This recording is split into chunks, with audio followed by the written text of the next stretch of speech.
bagay sa pagpapatuloy. Una, mahalaga na marapat tayong magtanim.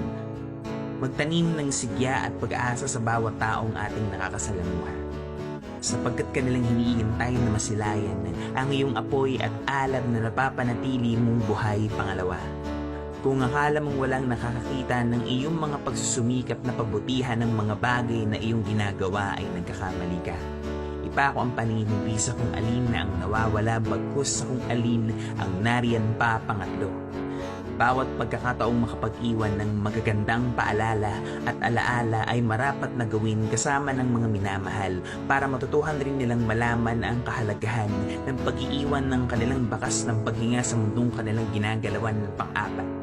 Marahil may mga tao sa iyong kapaligiran ang hindi umaayon sa iyong mga pangarap at kagustuhan, subalit matutuhan mong balikan lagi ang iyong mga paano, ano, bakit at saan pang lima.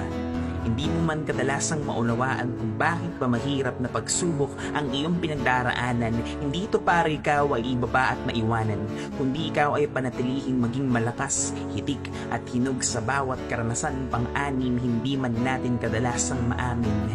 Ay hindi sa lahat ng oras tayo ay nasa tamang daan. Subalit laging mayroong mga tao nga akay sa ating pabalik ano ang ating sinimulan.